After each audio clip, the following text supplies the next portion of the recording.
I was asked to say a few words about sort of how we all found our way into the program, what the program has done for us, and sort of what Jim means to us. So I shall try to do that. I found my way into the program in 1999, sitting in my classroom, eating lunch at my desk. None of you are familiar with that phenomenon, right? When John Morton, who several of you know, called me and said, "Have I got a deal for you?"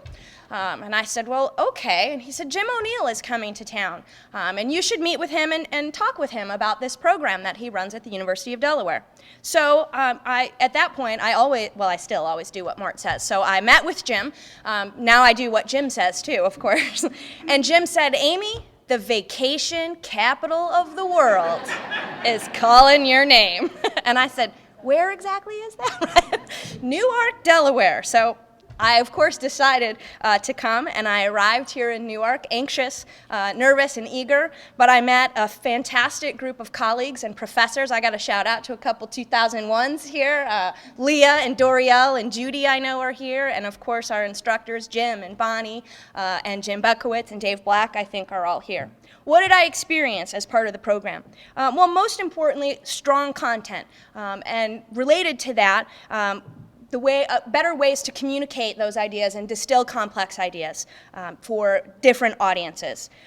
Of course, the content is important, but this program takes you beyond content and focuses on the application of the content.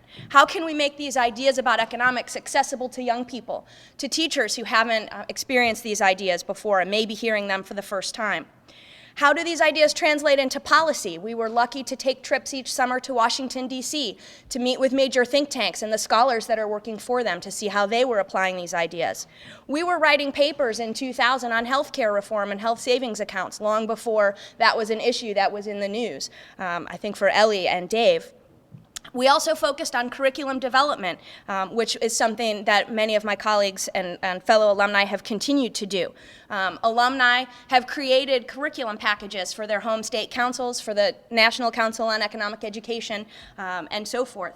Other things that we've done, I was asked to say a little bit about the things that I was able to do, but I want to preface this by saying I wasn't able to do any of these things. The master's program helped me to do these things. I worked these ideas through with my colleagues. I talked to Jim and Bonnie. None of these things could have happened without this program. When my class arrived in 2000, we participated in Market Day here on campus. When I went back to my then home state of Arizona, I established a Market Day in my high school. It spread throughout the district and beyond that district. It's still going on today. It's been more than 10 years since I left that district, so that's a lasting legacy of the master's program. We were told on day one, why take a job when you can make a job? And let's teach our students how we can do that as well. It's not just the degree and then done, however, here in the master's program. There is a network that is increasingly important. In my case, John Morton had just restarted the Arizona Council on Economic Education. I went back and we established a teacher training program modeled along the lines of the master's program, and now there are economic education consultants throughout the state who, while not trained here directly, certainly are a legacy of this program as well. Most importantly, I learned to work hard. I think I've learned that the Blue and Gold Club is no longer, and I'm a bit traumatized by this. So I don't really know what to say about that. In any case, what sort of doors does the program open for alumni? Well, it's kind of a golden ticket into a network of incredible individuals. The national and state council and center networks with whom we've all had the chance to engage, our own schools, districts, and classrooms. For myself, I was able to transition from a high school teacher to a part-time council employee to the Arizona Council Director. I'm now actually in Indianapolis working for an international educational foundation. But more importantly, there are doors that are held open. Jim, my friend, Jim, my friend, is always there as a source of support. You can do this, or in some cases, why aren't you doing this? And suddenly they get done, as it were. To wrap up, what I've been able to do since then is to continue to sort of leverage that network, and I count so many friends in this room in addition to Jim. I've come back to the University of Delaware, and I see some of my victims here in the crowd when we've talked about Adam Smith or public choice economics. There's some shuddering going on out there, I don't know. But the multiplier effect is real and it works. And Jim is a testament to that. His vision for this program was a life-changing experience for me, and I know for many other people. Why do I continue to support the master's program? Because it's about motivated people, strong content, great instructors who both deliver that content and act as models for the rest of us. The emphasis on application. It's not enough to just know the material. You have to be able to communicate it to others. I believe in the multiplier effect. I've seen it work. I see it continue to work every day. I'm proud to be a graduate of this program. I'm proud to be associated with all of you here in the audience. And most importantly, I'm very proud to call Jim my friend. Thanks.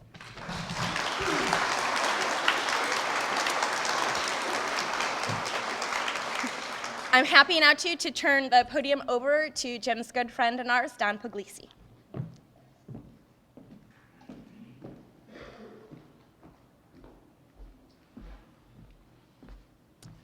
Thank you, Amy.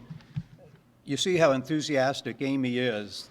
It's not just one example, it's an example of the entire program, the master's program and those who have been through the programs offered by the center.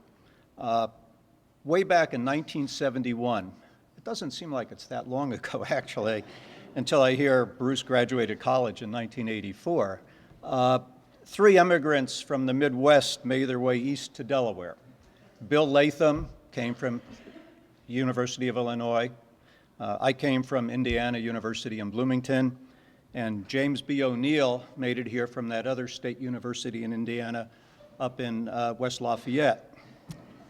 Purdue, I'll force myself to say it. Somehow fate brought those 3 lost boys together, and we quickly became friends. And here we are 42 years later.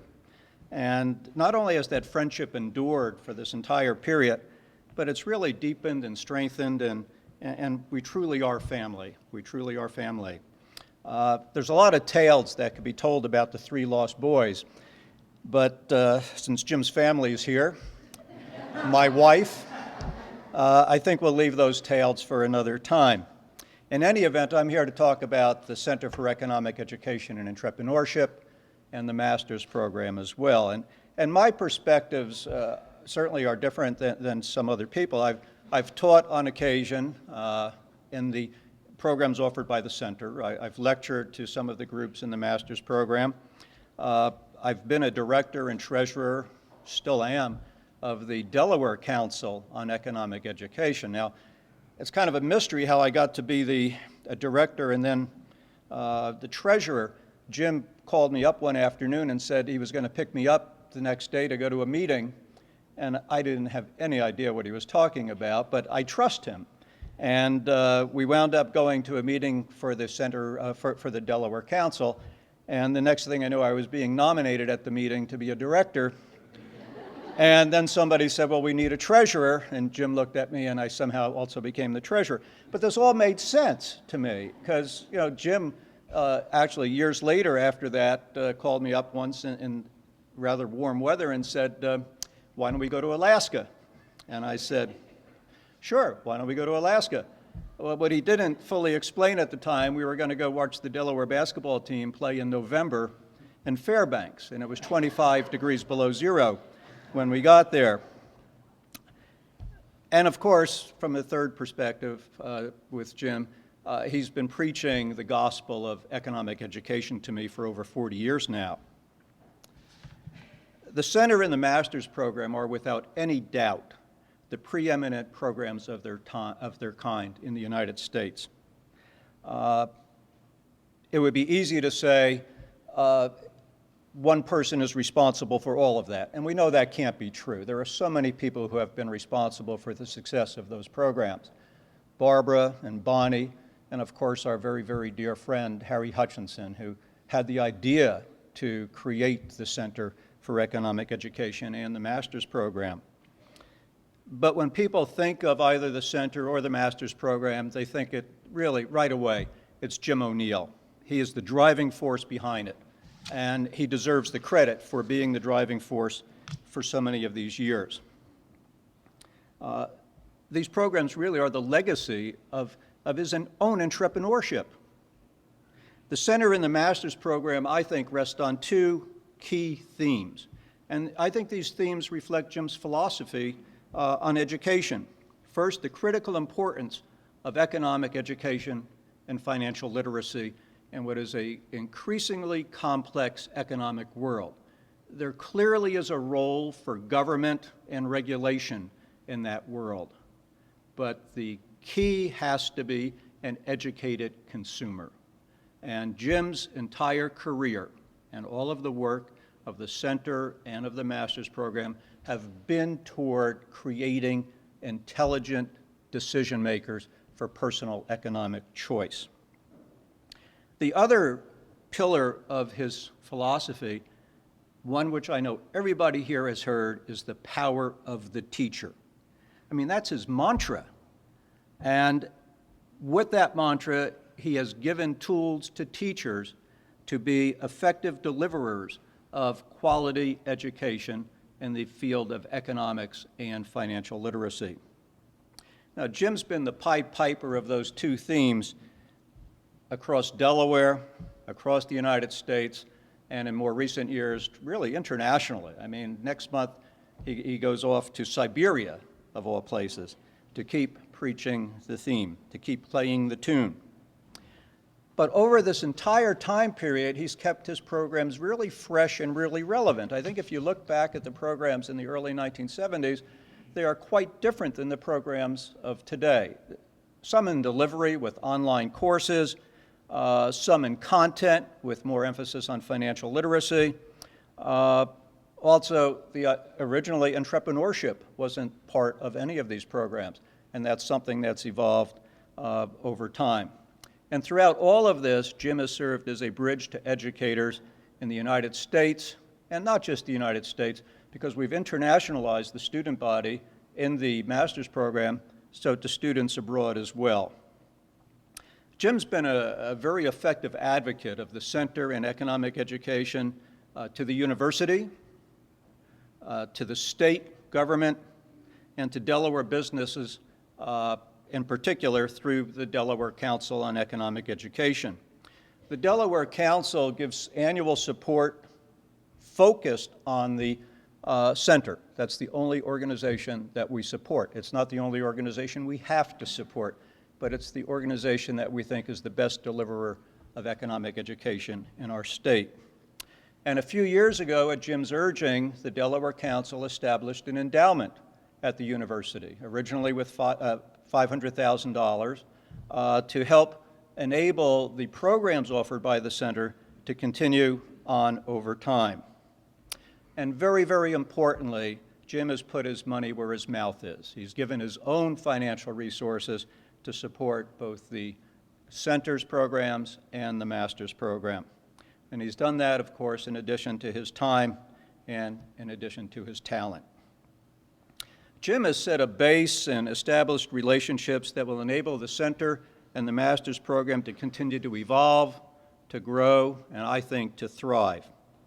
Those programs are certainly bigger than any one person, and I'm sure Jim would be the first to say that no one is irreplaceable. But he sure is going to be one tough act to follow. Without further ado, please join me in welcoming my colleague, my very good friend, and my fellow lost boy, Jim O'Neill. Thank you.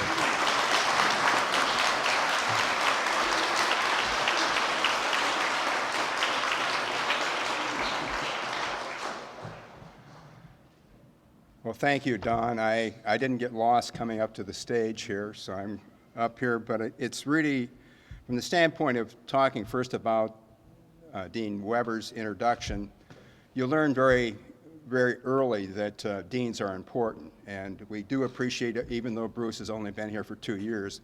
We hope his support continues to grow, and after today, I'm sure it will. But also with Don, I want to, you talk about good friends, but when you have good friends, as Don mentioned, that the three lost boys met each other in '71, that it's more than friends. We're family, and that's one of the things that when you think about the growth of friendship and what you're doing. But when I was thinking about what I was going to say, I thought, you know, this is going to stretch some of your memory. Some of you remember a comedian by the name of Red Buttons. And what I remember about Red Buttons was he sometimes say, something strange is happening. And that's how kind of I feel, because people say, I understand you're retiring. Understand you're retiring. And I kind of feel my pulse, and I think, well, yeah, I guess, I guess you're right. It's kind of like it's the end of the walk. Well, it's not the end of the walk. It is a case of where I'm stepping down as the center director, but I'm going to continue to harass students for a couple more years and continue on the teaching side. But it's a case of where I really think that I want to also point out that, as Don mentioned, there are a lot of things you can be thankful for, and I want to even step back in my own growing up. I had parents that were very supportive of education, and unfortunately, the dream of going to college was basically extinguished with the Great Depression, but they were always supportive, and I owe a great deal to what both my mom and dad tried to encourage me to do. But also beyond my parents, my family, with my wife Jackie, and also with my two sons, one who's serving in the Air Force, but one who's here, Jonathan, and my daughter Alyssa. Certainly you have to have support from the family, and I'm certainly thankful. But then coming down to kind of the ingredients of the center, I look at the staff, and Don has alluded to the staff, but kind of ask yourself, those of you that have been in business, how many of you would have a colleague, a support person that's worked with you over 40 years? Bonnie Mazeras has been really someone, when I think of what we've done, it's really a case of where, you know, you obviously have to have a good team, but it goes, certainly Bonnie's been important, and then Barbara, who's our program coordinator, longtime teacher, brings the expertise, and now working with financial education. Those are ingredients that are critically important, but it's even, if we look at this event today, there are a lot of people that were involved with it. It wouldn't be nearly as nice if I was involved with it. It's a case of where Susan Sherry has been very helpful, and certainly the Dean's office with Kim. This has really been a nice, so staff is critically important, and I'm very, very appreciative. And I also want to, with the university, if you're working within a system, you have to have good support within that system. And I've had certainly the presidents of the university, beginning with President Trabant, have been very helpful. So when you think of what the center has done, it's been due to a lot of people. And of course, I've mentioned the importance of the dean, and also with excellent faculty support. And our current chair, Jim Buckowitz, who's not only taught in the master's program, but has been very important. And then Don alluded to the Delaware Council. When you're setting up a network, the network's a system, and the system has to have input from a variety of sources. And certainly, both the education and the business community have been very important to me. And David Lyons, who currently serves as the chair of our Delaware Council, we have several other board members that are here. This is very important. So I wanted to establish the base. But then I come back to the master's program, and I thank those of you that have weathered your 2 wonderful years in the vacation capital. And I kind of thought, you know, how did this start? And I thought, you know, a person that I always admired so much was Martin Luther King. And we always said, Martin Luther King, I have a dream. And the dream really was a case of where I felt, well, if we're going to really have a system that can really change the movement of economic education, one of the key things is getting bright, energetic teachers who are leaders. And from the standpoint of looking at what we were trying to do, I realized I wasn't going to change the world, but if we could set up some little bonfires of where we could get some things going, and really emphasizing the importance of economics, the importance of entrepreneurship, the importance of financial education. And so when we think of the aspect of the dream was, if we're going to do something, so often many programs have, you've got to motivate people. Well, we all know if you're in a classroom, you've got to motivate people. Secondly, you have to train them. But what happens 6 months afterward? If you don't reinforce, you've lost some of the momentum. And that was part of the rationale of saying, one, we obviously have to have leaders that can motivate, but let's have the ability to reinforce what we're doing. And so I felt, and I believe very strongly, and Don alluded to the aspect of the power of the teacher, and that comes back to getting people that really have the drive and the fortitude to push things forward. But it really goes into the aspect of looking at our system. And I'm going to be apolitical, but I'm also going to say that if our system is going to grow, we have to recognize the importance of the individual, to recognize that if we're going to really cultivate a system that's going to be dynamic and not have stagnant growth, we've got to cultivate individuals. So in this aspect, this is why I believe very strongly in the element of economic freedom. And we can see what is happening. I guess you can use your own thermometer to judge what's happening in the economy, but I feel like if we had more people that had a better understanding of the economic system, I think we'd be living in a different world. So I want to say that to you out there that are graduates of the program, many of you have been supporters of the program, and I wanted to also mention when I think of staff, we have a stock market game, and Marion Jacobs, who also was a longtime teacher, who's been very helpful in our outreach in regard to the stock market game. But it's a case of where I think it's, when we think of the multiplier effect, and think of the 36 states we've represented, 12 different countries, and we take the multiplier of one teacher training maybe 75 students, maybe training 50 teachers, you start to see the magnitude of what's happened. And I can really say in confidence that I can say, if we look at students that have been impacted by the program, by you folks that have been in the program, we're talking about millions of students that have been impacted. And that's not me. That's because of the leadership that you've had, what you've gone out and done. And what makes the program look good, it's not me, it's what people see that's being done by the program. So that's what I have, is really to emphasize that, again, we have the program, and I think some of you saw some of the pictures. It looked like people might be having some fermented beverage. I've never been opposed to fermented beverage within reason, but again, it comes back to what I believe, keeping an equilibrium. Work hard, play hard. And that's been a theme that I feel has been very important. But as we move forward, as some of you have been asking about my retirement, yes, as of August 31st, 2013, I'll be retiring as center director, but I'll still be around. But I want to introduce the person that's going to be taking it to new heights, Dr. Carlos Asarta.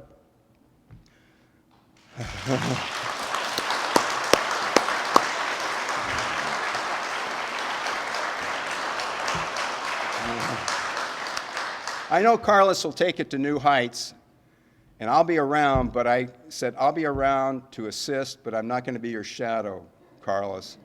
And I want to really say that I'm really happy to have Carlos coming in, and I know that he has ideas, and that's the future, bringing in new ideas and pushing forward.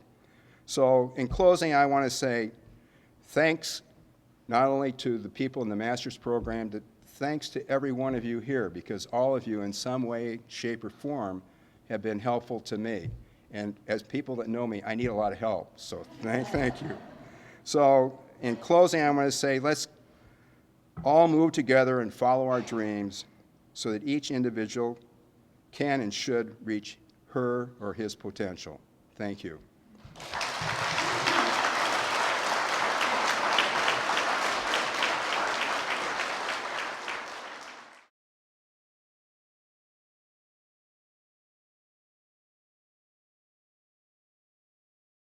He loved economics and he loved teaching. I certainly remember going on a trip all through the Midwest looking for Jim O'Neill. I will come 5 years, my max. I'll get a center started, and that was kind of the beginning. Back in 1972, I received a letter in the mail that said I wasn't certified to teach social studies in the state of Delaware, because I'd never taken an economics course. I don't care about economics. That's not my thing. I'm language arts, I'm reading, but I'm not economics. I was told, we won't be teaching history next year, you'll be teaching economics. And I wasn't happy about it.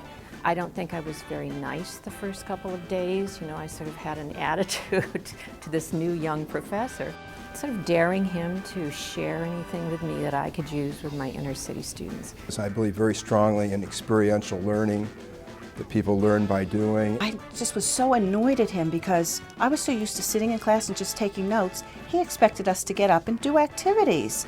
I took that class and I thought, this is great. At the end of the summer class, I was hooked. And he just sucked us in and not only gave us content in economics, but methods on how we could actually teach it in the classroom. My underlying philosophy has been the power of the teacher. I've recognized that the teacher is the one that makes it happen. I was always looking at developing the network, and so any program that I offered, I felt I'm looking for the people that really have the fire in her eyes or his eyes. These are the people that are going to help our program expand. That was the nucleus of the idea for the master's program. And that master's program that we have for teachers is still the only program of that kind in the country. When you hear the words, you know, once in a lifetime experience, I mean, it truly fits. It's been an incredible blessing. I'm very grateful for the opportunity. I think that I've also gained a network and a support team of people from across the country. I learned from my classmates, my professors. I learned a lot from you, and I want to bring them back to China and teach these things to my kids and let them know what is real economic. It's really unique because there's none like it in the U.S. and definitely there's none like it in the Philippines. The thing I'm going to appreciate most about this program is the confidence it gave me to take economic education to my colleagues. The program was started in 1981, and the underlying rationale of the program was to basically deal with the important aspect of reinforcement, to attract talented, enlightened educators and train them in economics, entrepreneurship, and financial education so that they could go out and train other teachers. So ultimately you have a significant multiplier effect. I feel that the MAEE program is one of the best, most intensive ways for practicing teachers to become better able to teach economics in their own classrooms, as well as to help other teachers to be better able to teach economics in their classrooms. The program is focused on basically delivering content and then taking that content and exploring ways that it can be appropriately injected in the curriculum, both at the elementary and secondary level. I think probably more than anything, like with the instruction in the courses, I've gained a lot more confidence about some of the details in the material that I may need to cover in the future with the kids. It really expanded my mind, and the professors did a great job with that. There's probably a number of benefits. One, certainly we hope they learn a lot about economics so that they can go back and teach that. Two, I think they make a lot of friends among the colleagues who might be very helpful resources, and also good colleagues to tap when you have a problem or an issue or you want to do something. And three, I think the exposure to the other speakers besides the instructors, the people from outside, the opportunities to go to Washington, open a lot of opportunities to get more information, get a better understanding, and perhaps develop contacts with some of these people that could also be resources to use for instruction in the future. I'm an elementary teacher, and I was very hesitant to believe that I could get involved in something like this because I don't have an economics background. But after the first year, I learned so much, and everyone was so helpful and supportive, and I was able to take it back to the classroom and share it with my students, the entrepreneurship part of it, and we were able to interject some of the basic principles of economics. The kids and the parents became so excited, and it snowballed. It became something I could have never imagined possible. I've learned so much for myself personally. I've often sat in class kicking myself that I didn't know these things before, but it's never too late to start something new. So I really appreciate the opportunity to be around so many really top quality people, our instructors, the support team, really wonderful people that were always there for us and always helping us, so we got it and we all made it through. So it's been a life-changing experience for me. The leverage of the teacher teaching other teachers and then teaching that class and then subsequent classes on and on and on is just incredible. There are several master's grads that I work with throughout the state. They serve as professional development trainers, they write curriculum. They have allowed us to expand our impact because they're in positions where they can be change agents and help us get into the schools. Across the country, people they've trained are the leaders in economic and entrepreneurship education. How many people here like to take risks? I'm the only economics teacher in this school. I don't have other teachers I can network with. The importance of teachers feeling confident in the content they're going to teach is critical. I knew my business part of teaching. I knew the material, but the actual classroom and how to relate to the students, that's what I needed the center to teach me, and they did an excellent job. Every state has centers for economic education. No center in the country had someone who was hired to specifically work with teachers and provide them support and follow-up. The economy is dynamic, and the financial product and services market is very dynamic and ever-changing. So teachers don't have time to keep up with that. So it's not just, I went to a class and it's done. It's a continual process. They're constantly looking for feedback. They're constantly looking for how can we make things better. Teachers are thrilled with the things that they get out of the center. They're quality materials, and without them, I just don't think that economics would be taught. Economics can be introduced at a very early level. Yes, people would be what kind of resource? When the center was first created, it was the Center for Economic Education, and our entire focus was on what you would think of as traditional economic content, understanding how markets work. But over time, we felt that students also needed to have a more practical application of economics, and they needed to understand a little bit about not only their personal finances, but how the world of finance worked. My first project was to develop a personal finance curriculum that we would then train teachers and have that delivered to students. This class is all about making good choices.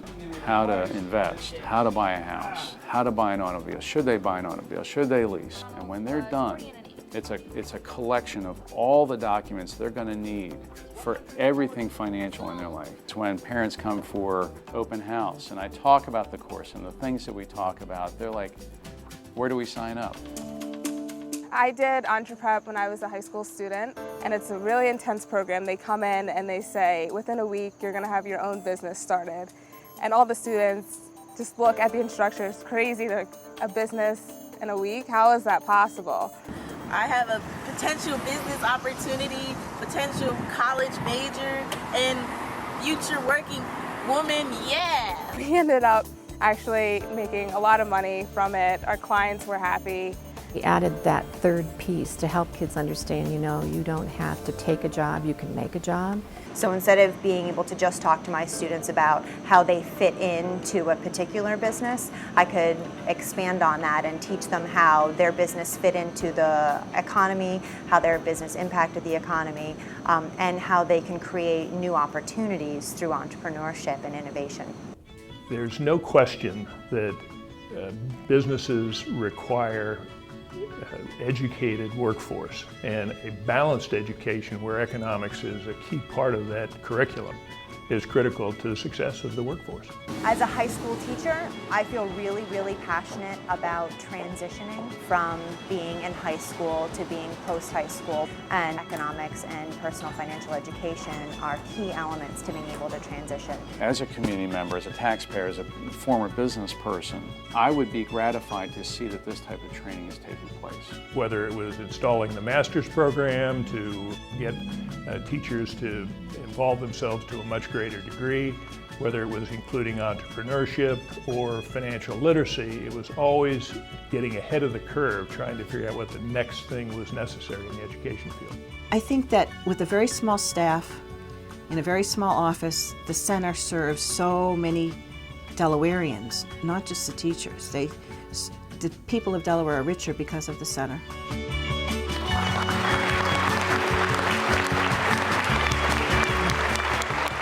My name is Barbara Emery, and it was Barbara Fournier when I started this program.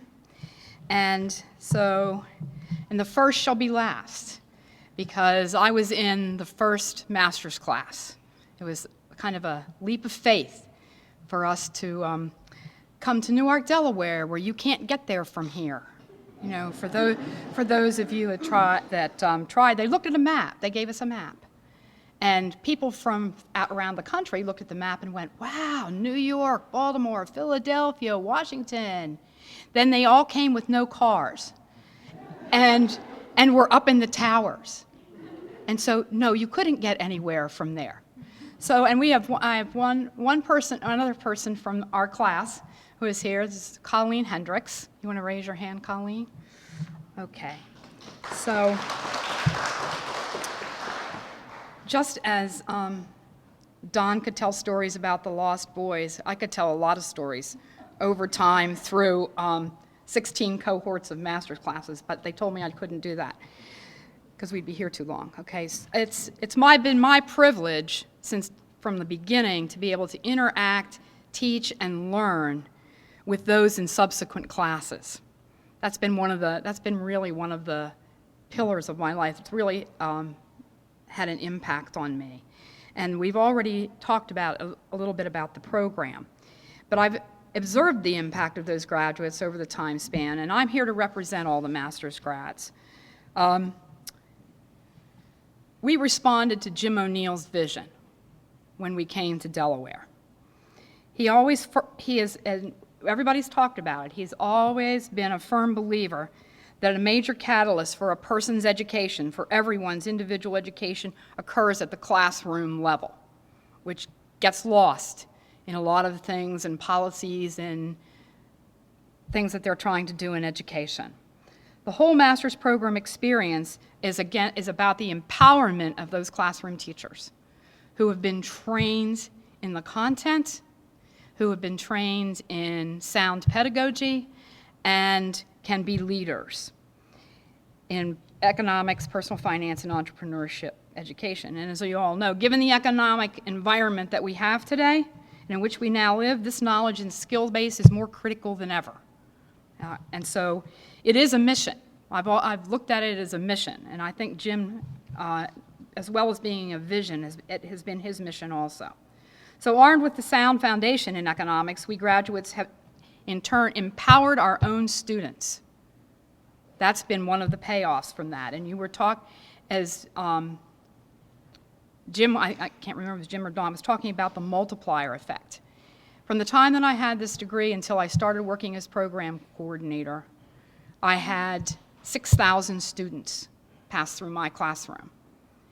And one of my implementation projects, which is another powerful part of the master's program, a lot of you may not know what that is, but 3 of our credits was to go forth and multiply, and to find a way to teach other teachers and bring other teachers in.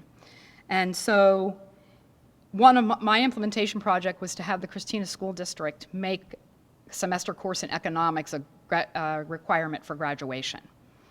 And so if I look at the other 3 high schools and I take mine times 6,000, and then there were some more, we're up to probably 30,000 just in the Christina district alone over that time period. So Jim is not kidding when he says millions, if we started to really calculate that. So some of us have taken positions that also, where we can affect curriculum and policy locally, on the state level and national. And one of the ways which we do this is to identify and recruit others. Can I see hands of others that got recruited from other master's students, please? I see, yeah, okay. who have the potential to carry the mission forward. To bring this vision to reality, Jim has worked tirelessly over his career to establish and maintain the ability of the classroom teacher to afford obtaining this type of degree. That's been a really significant component. And he's worked hard to recruit those people with leadership potentials. So he had to travel all over the country to convince people they should donate to fund classroom teachers' graduate education, and that is not an easy sell, but it's easy for Jim, if he can get in to talk to them, to do the program, or if they can view the video. Through his efforts, many stepped forward and provided funding for this program, and for their willingness to support this mission, all of the master's grads in this room today are eternally grateful for that process. So the time has come for us as beneficiaries of Jim's vision. It's time for us to pay it forward, to give future teachers the opportunity to one day say of their master's experience, "It changed my life both professionally and personally, but most importantly, it changed the life of my students." And so Jim prepares to retire as center director. My fellow MAE graduates and I would like to thank him in a tangible and lasting way through the presentation of a combined class gift made to the MAEE Endowment Fund in his name. To date, the graduates have contributed over $5,000, and I have to say that this has only been like a 2-week, this is just sent out like 2 weeks ago. And we look forward to this gift continuing to grow. And for those of you that have participated in that, we thank you for that. So I would like you to join me as master's graduates as we express our deep appreciation by honoring Professor Jim O'Neill, the man who made all of this possible and who had the vision.